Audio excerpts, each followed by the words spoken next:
네, 이제 계속해서 2부 종목 상담 이어가 보겠습니다. 지금도 여러분들의 종목 고민을 기다리고 있으니까요.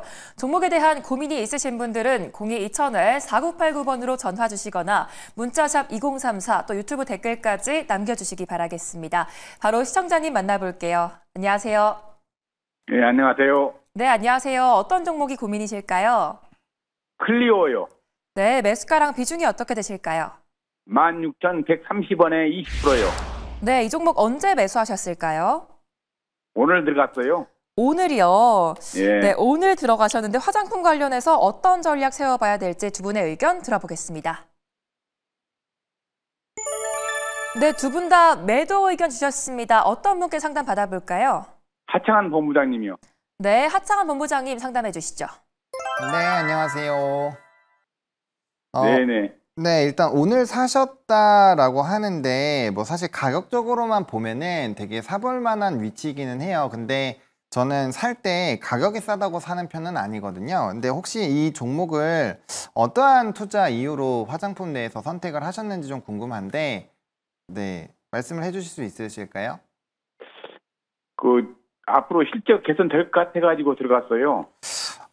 실적이 개선이 될 수 있는데 최근에 리포트 내용을 보시면 주요 지역 그리고 주요 상품에서 모두 다 좀 유의미하게 데이터가 부정적으로 나왔거든요. 그래서 요즘에 하락을 한 내용은 사실 뭔가 화장품 쪽에서 단기 세론이 나왔다거나 그런 게 아니라 오늘도 뭐 실리콘투나 이런 종목군들은 가잖아요. 그러니까 확실하게 명확하게 이슈가 있고 좋은 스토리가 있는 거는 가는데 이 회사는 사실 턴어라운드를 노려보신다라고 했을 땐 비중이 지금 너무 높아요. 그러니까 만약에 주가가 위치가 낮다라고 하더라도 정말 턴어라운드를 생각을 하셨으면 분할 매수로 들어가셔야 되는데 지금 한 번에 20%를 한 번에 매수를 하신 거잖아요. 이러면 저점에서 추가 하락이 나왔을 때 대응하기가 매우 어렵거든요. 그래서 혹시 턴어라운드 시기를 어느 정도로 좀 보고 계세요? 잘 모르겠습니다. 네, 이거를 바닥권에서 사실 때 요거는 이제 좀 하시면 선택을 하실 때 되게 좋아요. 그러니까 이제 가격적으로 보면은 타점이나 이런 거는 저는 나쁘진 않다라고 생각을 해요. 근데 이제 앞서 말씀드렸던 그런 여러 가지 요인들로 인해서 이 회사가 빠르게 회복이 될지는 잘 모르겠어요. 그러면 만약에 지금부터 입지를 하고 모아간다라고 한다면 저는 지금 비중이 20%가 아니라 2에서 5% 이내여야 된다고 생각을 합니다. 그래서 저는 비중 조절을 먼저 좀 하셨으면 좋겠고요. 그 20%는 사실 언제든지 현금이 있으면 태울 수 있잖아요. 그래서 저는 차트적으로 조금 턴어라운드를 하는 게 확인이 된다거나 아니면 주봉이나 월봉상으로 좀 자리가 잡는 걸 보고 대응을 하셨으면 좋겠어요. 적어도 그러니까 이런 거예요. 지금 화면 보이시나요? 네.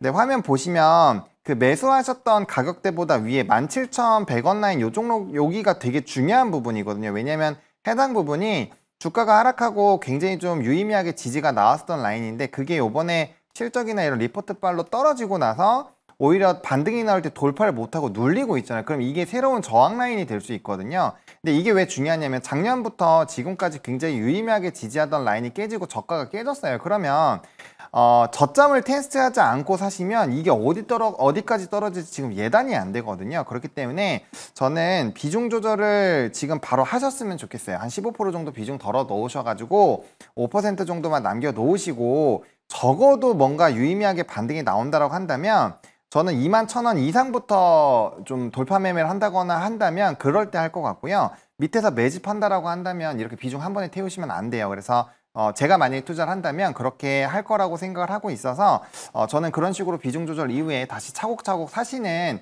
부분으로 좀 의사결정을 하셨으면 좋겠고요. 혹시 더 추가적으로 궁금하신 점이 있으실까요? 없습니다. 감사합니다. 네, 도움이 많이 되시길 바랍니다. 네. 네, 일단 비중 축소에 대한 의견 주셨습니다. 앞으로도 저희 친절한 종목 상담 많은 시청 부탁드리겠고요. 지금도 화면에 보이는 번호로 전화나 문자 상담 받고 있으니까요. 지금 바로 참여 부탁드리겠습니다. 이제 다음 시청자님 만나볼게요. 안녕하세요. 예, 안녕하세요. 네, 안녕하세요. 어떤 종목이 고민이실까요? 명신산업이요. 네, 매수가랑 비중이 어떻게 되실까요? 8,800원 20%. 네, 혹시 이 종목 이번 달에 들어가셨을까요? 아니에요. 좀 됐는데. 좀 되셨어요. 좀 되셔서 고민되실 것 같은데 매수가까지 와줄 수 있을지 두 분의 의견 들어보겠습니다. 네, 두 분의 의견이 나뉘셨습니다. 어떤 분께 상담 받아볼까요?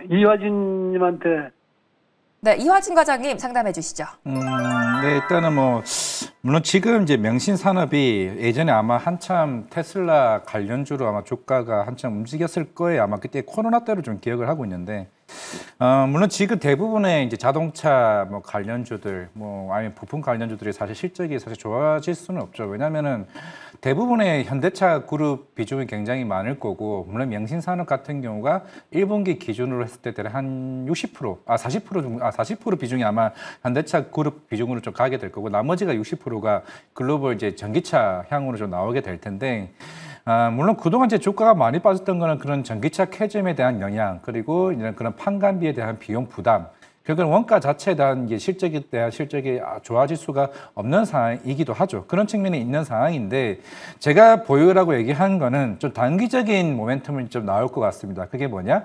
다음 달쯤이죠. 로보택시 효과가 조금은 영향을 좀 미칠 것 같아요. 그러면서 좀 반등은 좀 나올 수는 있을 것 같은데, 물론 오늘 우리나라 시장도 마찬가지겠지만은 2차 전지가 굉장히 큰 폭으로 좀 반등이 나왔습니다. 물론 이게 여러 가지 해석들이 달라질 걸로 보이고 있는데, 특히 북미 쪽의 LFP 정도에 대한 공급이 본격적으로 추진되게 되면은 기존의 실적에 대한 개선세가 나올 수 있을 것이냐. 근데 물론 이것도 고민을 해봐야죠. 일단은 물론 지금 특히나 북미 쪽 같은 경우도 계속 실적이 역마진이 나오고 있는 상황인데, 이거는 명신산업뿐만 아니라 다른 전기차도 포함입니다. 배터리도 마찬가지고. 그러면은 이게 가격 자체가 소재 가격이 올라오게 되면은 그럼 얘기는 달라질 수 있다고 생각을 하고 있는데, 워낙 지금 이제 최근에 이슈가 나왔던 게 BYD도 마찬가지고 중국이 전기차 가격을 계속 인하를 하고 있죠. 이거는 테슬라도 작년부터 계속 해왔던 정책입니다.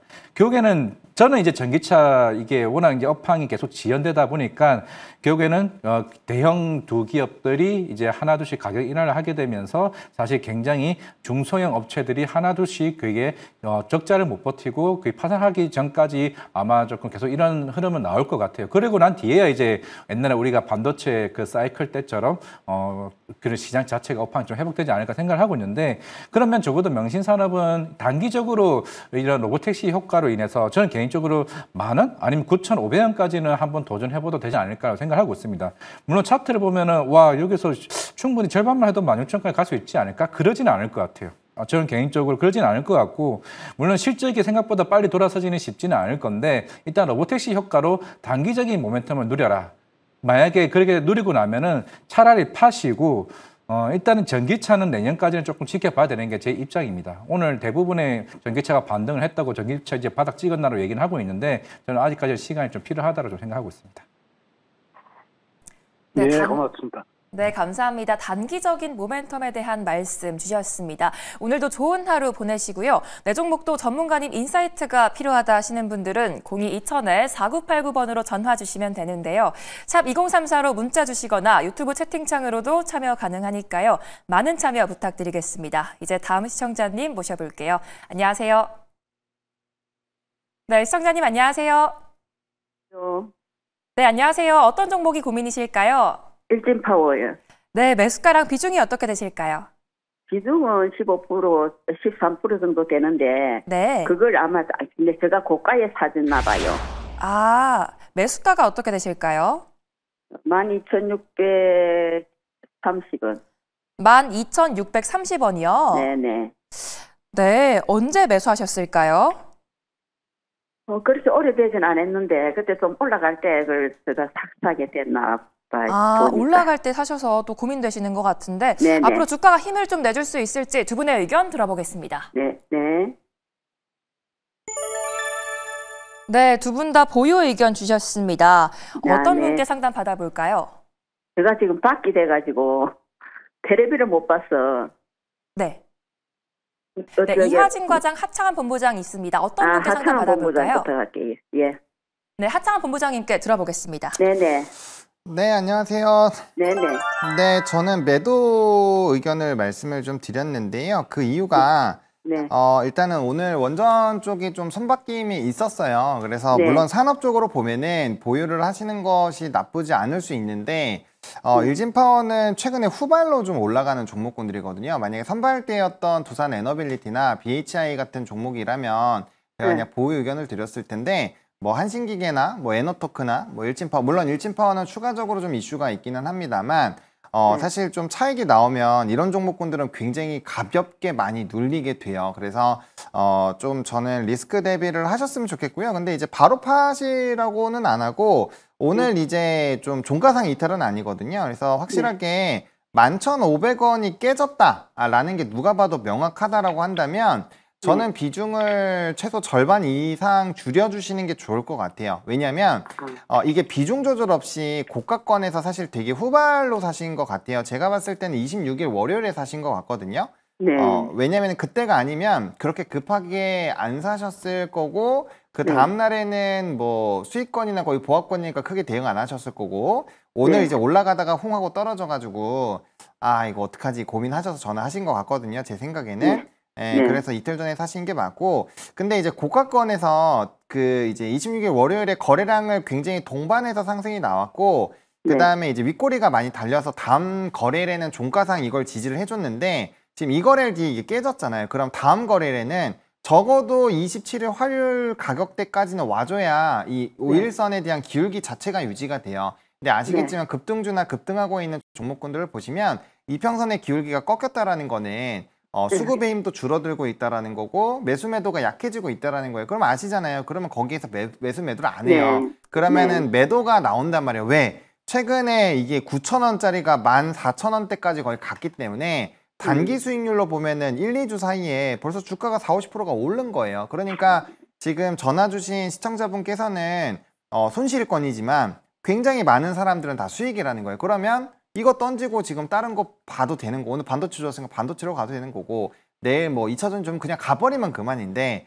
문제는 이제 발목에 잡혀있는 사람이 힘들다라는 거죠. 그래서 좀 시간이 걸릴 수 있고 이게 상당히 오래 걸릴 수도 있기 때문에 그리고 이것도 생각을 하셔야 돼요. 두산 에너빌리티가 올라간 지 한참 됐죠. BHI라는 종목이 간 지도 한참 됐어요. 근데 정말 오랜 기간 못 갔잖아요. 그러니까 다시 걔네들이 간다고 해서 일진파워나 뭐 에너토크나 이런 종목군이 다시 간다라는 보장이 없습니다. 그래서 이평선이 깨지면 저는 대응을 하는 게 맞다라고 생각을 하고 있고요. 혹시 더 추가적으로 궁금하신 내용 있으실까요? 아니 그냥 그게 계속 좀 갖고 있으면 말씀대로 오래 가야 된다니까. 그렇죠. 그러니까 원전이라는 산업은 완전 롱 포지션으로 가져가셔도 돼요. 다만 종목이 만약에 이제 두산 에너빌리티, BHI, 뭐 컨스텔레이션 에너지 이런 거라면 제가 롱 포지션을 그냥 유지하세요라고 말씀을 드릴 텐데 오랜 기간 동안 안 올라가다가 약간 순환매격으로 올라가고 있는 종목이잖아요. 그렇기 때문에 그 원전 산업이 계속 간다고 해서 일진파워가 다시 수급을 받아서 엄청나게 간다라는 확신이 없어요. 그렇기 때문에 추세가 꺾이면 저는 매도를 하는 게 맞다라고 생각을 하고 있거든요. 그럼 혹시 물 타는 것도 해당이 안 되겠다, 그렇죠? 물을 탈 거면은 저는 확실하게 추세가 깨져서 박살났을 때 하는 게 맞다고 봐요. 그게 어느 정도 가격대냐면 10,000원 이하입니다. 그래서 10,000원 이하 전까지는 비중을 매수를 하시면 안 돼요. 그냥 10,000원 이하로 떨어질 때까지는 손을 안 대시는 게 맞습니다. 그래서 그럴 바에야 좀 떨어졌을 때 손실이 별로 아닐 때 비중 조절하시고 비중을 빼놓으면은 나중에 밑에서 그냥 편안하게 사시면 되잖아요. 이게 물타기를 많은 분들이 되게 쉽게 생각을 하시는데 제가 말씀드렸잖아요. 1,000만 원짜리를 마이너스 20%에 그거 살리려면 거의 8,000에서 1억을 넣어야 돼요.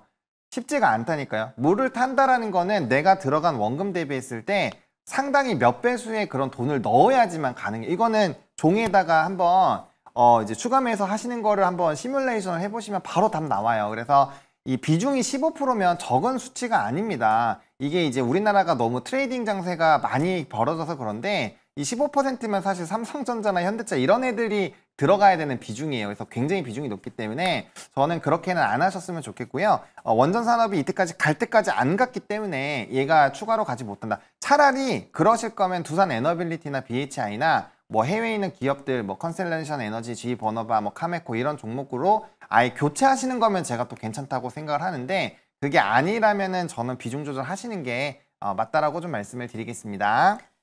네, 일진파워 전략 참고해 보시기 바라겠습니다. 앞으로 시청자님 계좌에 수익으로만 가득하시기 바라고요. 지금도 친절한 종목 상담 4989 활짝 열려 있으니까요. 화면에 보이는 번호로 지금 바로 연락 주시면 되겠습니다. 이제 다음 시청자님 만나볼게요. 안녕하세요. 안녕하세요. 네, 안녕하세요. 어떤 종목이 고민이실까요? 두산 에너빌리티 네, 매수가랑 비중이 어떻게 되실까요? 17,500원에 70%입니다. 17,500원이요. 네, 네, 수익 축하드립니다. 어떤 게 고민이실까요? 오늘 매도를 하려고 그랬는데 어떻게 안 돼버렸어요. 그런데 네네. 오늘 많이 폭락을 해가지고 네. 이게 애프터 마켓에서는 또 뭐 오르고도 있는데 네. 이게 뭐 어떻게 해야 될지 그렇습니다. 그래서 이화진 선생님한테 여쭤보려고. 네, 이화진 과장님께 언제 팔아봐야 될지 바로 의견 들어볼게요. 네, 네, 뭐 고맙습니다. 앞에서 네, 안녕하세요. 네. 뭐 안녕하세요. 앞에서 일단은 원전 관련해서 일단 어느 정도 다 얘기를 해줬기 때문에 근데 맞습니다. 왜 다른 일진파워나 뭐 다른 종목들이 못 가느냐? 원전은 주도 섹터죠. 그러면 누가 올리겠습니까? 개인이 올리는 거 아닙니다. 외국인이나 기관들이 올리는 거죠. 그러니까 기관 애들이 어떤 거 사냐? 작은 종목 안 삽니다. 대부분 그거를 지도를 하고 있는 업체들, 뭐 BHI나 두산 에너빌리티나 뭐 한국전력이나 이런 대형 업체들이 사실 시장을 이끄는 거기 때문에 결국 수급 싸움으로는 두산 에너빌리티는 더 갈 수밖에 없다라고 생각을 하고 있고 물론. 네네. 이제 시장에서 보는 거는 좀 정책적 관련도 있겠죠. 근데 저는 그게 리스크는 저는 아니라고 좀 생각을 하고 있습니다. 물론 이제 두산 에너빌리티는 아마 올해부터 이제 뉴스케일 파워 한 7월 달부터 대략 한 20기 정도 아마 모듈 쪽에 수주 모멘텀이 있을 거고 이거는 예전에 23년도에도 뉴스케일 파워와 그 MOU를 좀 맺었던 부분이 있기 때문에 이제부터 수주를 쌓아가는 이제 사업으로 이제 시장에서 본격적으로 성장할 사업이기 때문에 그렇습니까? 네. 일단 시청자님께서 17,000원이잖아요. 굳이 제가 봤을 때는 오늘 6% 빠졌다고 조마조마하실 필요는 없을 것 같아요. 근데 감사합니다. 네, 그래. 일단 비중이 높으시잖아요. 네. 제가 볼 때는 50% 아래까지는 비중은 낮추세요. 낮추시고 원전은 비중을 축소하라. 낮추는 전략만 좀 하시고 저는 장기적으로 좀 가져가는 게 좋겠다 생각하고 있습니다. 그렇습니다. 근데 선생님 끝으로 하나 여쭤보겠는데요. 네. 이게 간다면은 뭐 유튜브에도 말도 많고 뭐 말이 많습니다. 뭐 10만 원 간다는 사람도 있고 뭐 어쩌고 그러는데 이게 대충 선생님 생각에는 어느 정도까지 이것이 앞으로 원전 이슈가 계속되리라고 생각하십니까? 저는 10만 원 갈 것 같은데요. 그렇습니까? 네. 충성입니다. 충성. 네. 감사합니다. 네, 알겠습니다. 네. 네, 앞으로 꼭 원하는 수익 얻으시기 바라겠습니다. 또 궁금한 게 생기시면 언제든지 연락 주시기 바라고요. 다음으로 시청자분들과 함께 실시간으로 소통하는 무조건 해드립니다 시간인데요. 전화를 받으시면 종목 관련된 질문들 마음껏 부탁드릴게요. 그럼 첫 번째 시청자님 만나보도록 하겠습니다. 네, 먼저 이화진 과장님. 저부터요? 네. 내일도 시장이 좀 오늘처럼 올라줄 수 있을까요?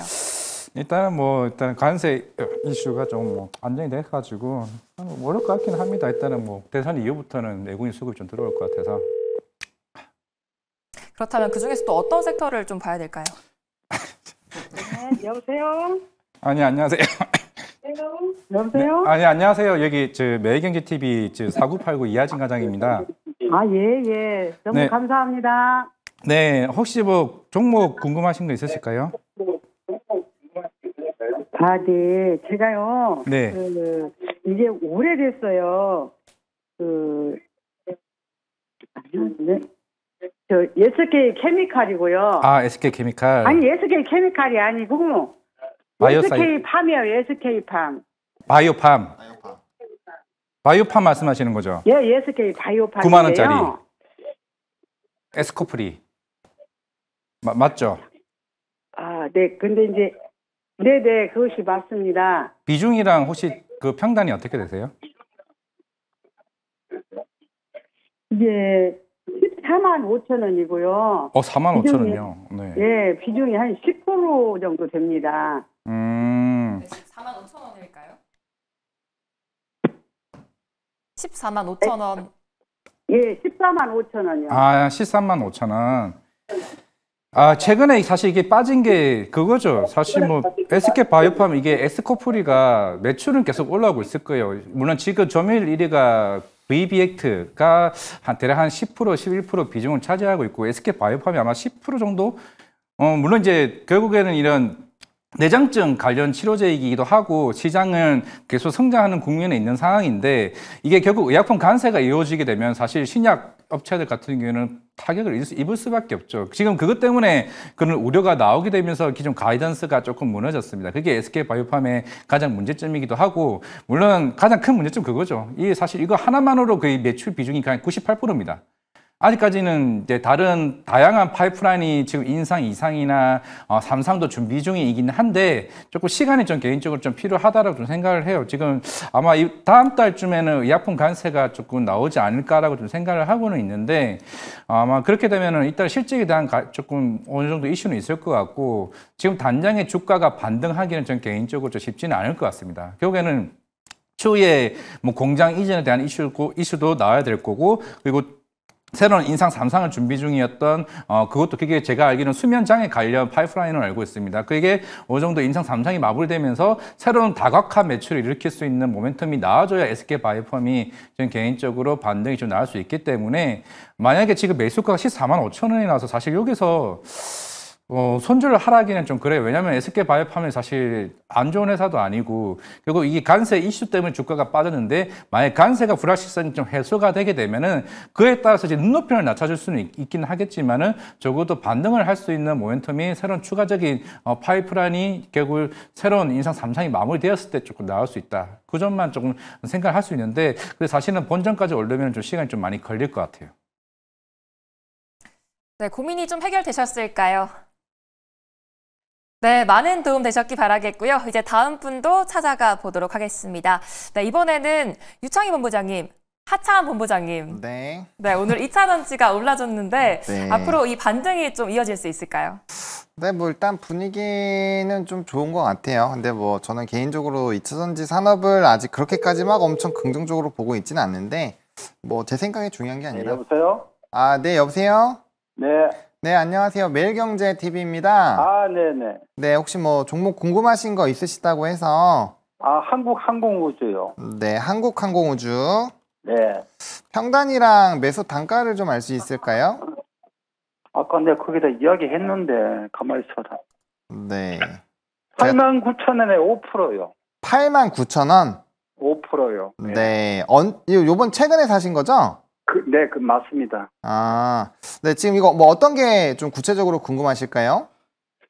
뭐, 이 방상주라 해가지고, 네, 샀는데, 뭐, 어떻게 대처해야 될지, 많이 떨어지네요. 네, 일단 오늘 뭐 네. 전반적으로 방산주뿐만 아니라 뭐 조선주라든지 뭐 기타 원전, 뭐 변압기 전반적으로 다 빠지고 있는 상황이에요. 네, 네.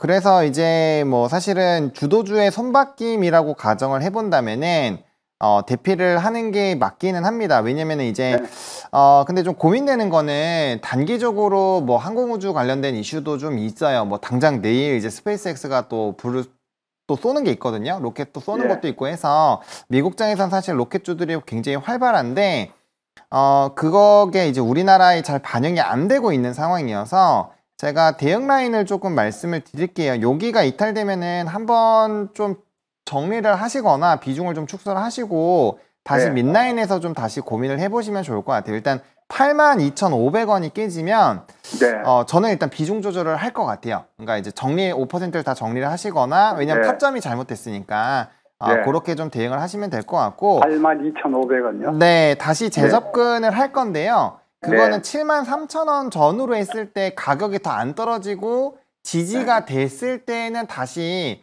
똑같은 비중을 한번 다시 재도전해보는 건 좋을 것 같아요. 네. 왜냐면 방사는 기본적으로 산업은 매우 뛰어납니다. 제가 봤을 때는 뭐 27년, 28년에도 직업들업 방산 얘기 나올 거예요. 근데 문제가 뭐냐?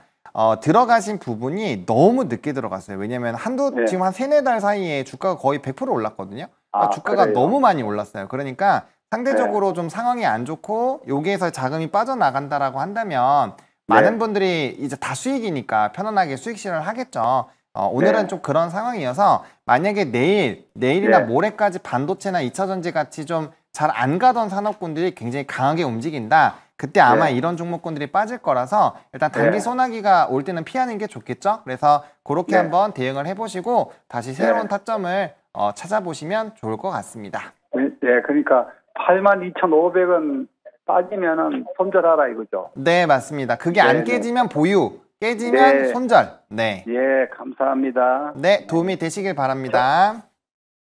네, 고민이 꼭 해결되셨기 바라겠습니다.